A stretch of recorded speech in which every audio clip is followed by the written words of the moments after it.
Hello everyone and welcome back to the Village People. In the last video we took a look at Furians, kind of a humanoid bird race similar to harpies, kind of making a different playable race and giving you some of the different vibes for what they might actually look like as a playable race group. In the last video then afterwards you voted for the Grey Dragonborn, and so in this video we'll take a look at the Grey Dragonborn in terms of their history, their culture, and what sets them apart from other Dragonborn within D&D 5th edition. So without further ado, let's take a look at the Grey Dragonborn.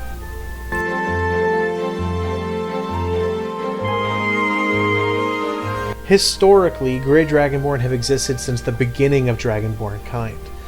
Lacking the distinctive prowess of their Dragonborn cousins' magical breath weapons, Grey Dragonborn have instead leaned more towards martial rather than magical lifestyles.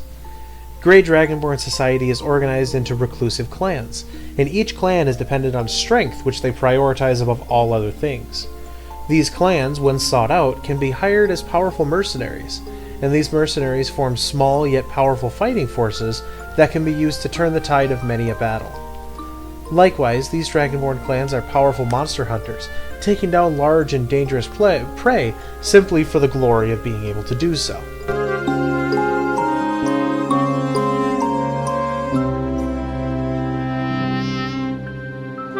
Grey Dragonborn clans are resilient, and they are reliant on martial and hunting prowess, kind of with that resiliency. As such, each youth within their first year or two undergoes a coming-of-age trial that shapes their place within the clan's social structure. This coming-of-age ritual is known as the Forging, and for this ritual the youth is sent out into the wilderness to fend for themselves. They may not return to the clan until they have hunted and killed a creature and procured some sort of a trophy from it. This trophy, depending on rarity and the difficulty of the kill, signifies this individual youth's place within the clan. This allows for the youth to rise in status or fall in status, kind of reliant on the severity or importance of the kill that they have made. Depending on the clan's traditions, they may have specific things that they view as more or less dangerous, but ultimately if a Grey Dragonborn youth were to come back with the head of a minotaur or a scale from a dragon or something else, those kinds of trophies would be collected and would likely travel with this youth through the entirety of their lifetime. And then from there, additional trophies and efforts and endeavors that a Grey Dragonborn makes from within the clan allows for their social status to change, either going up or down, dependent on their valor and their fight that they ended up having with whatever this trophy source might have been.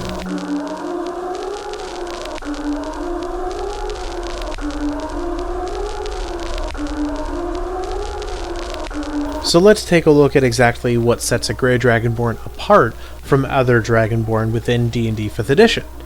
Grey Dragonborn have the following traits by default, with no sub-races within. They gain an ability score increase, and as a Grey Dragonborn, your extremely dangerous lifestyle has been reflected in increased strength and resiliency. Your strength score increases by 2, and your constitution score increases by 1, kind of reflecting this rough and tumble lifestyle and the importance of physical strength within your culture. You also have a trait called martial skill.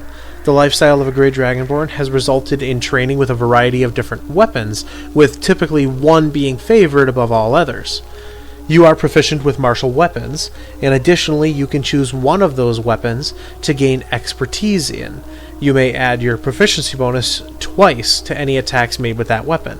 So, basically, if you choose to be a great axe expert, you are an expert with a great axe, and so you can take that expertise and usually wield this weapon with great efficiency to deal lots of damage.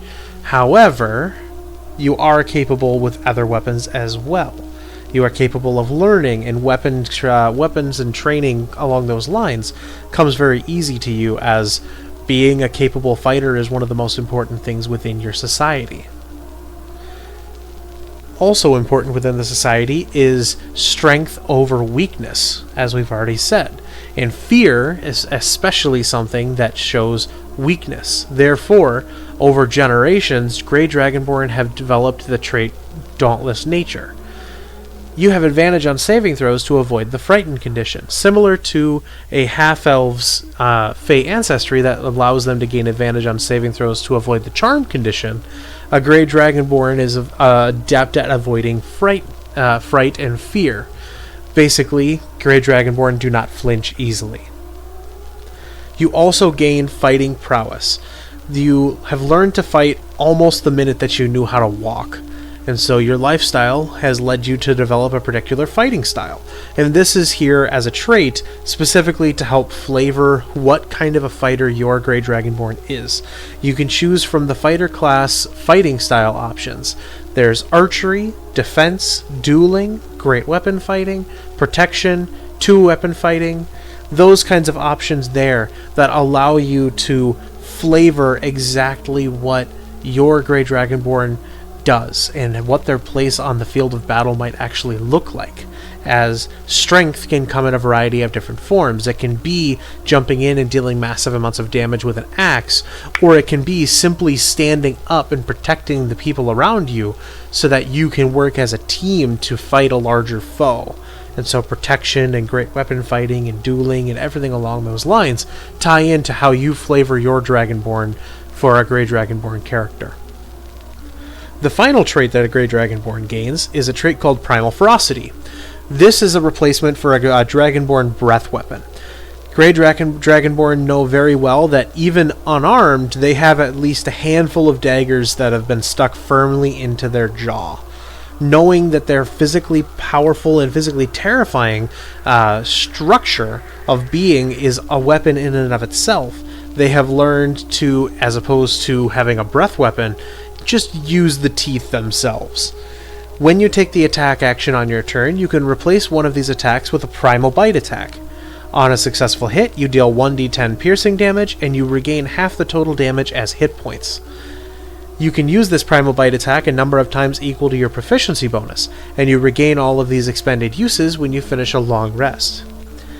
Basically, you rolled a hit. It's effectively an unarmed strike that you are proficient with, and you do, scaling damage. At first it's 1d10, but then it goes up to 2d10 and up as you gain in levels, similar to another Dragonborn's breath weapon.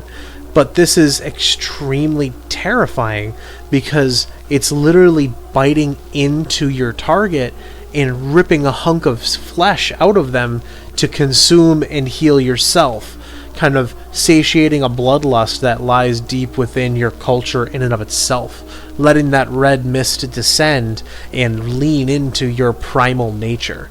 And so you can absolutely see how a Grey Dragonborn Barbarian with tons of hit points, tons of damage, resistance to most of the damage that you'll be dealing or getting dealt, can end up becoming an extremely powerful force on the battlefield, especially when you just bite a fool's head off and gain hit points as a result. It becomes a very terrifying thing, and so to some extent it allows you to highlight your extreme physical ferocity. That's it for the Grey Dragonborn. Thank you all for watching the video. Let me know in this poll here which one of these next three you would like to see.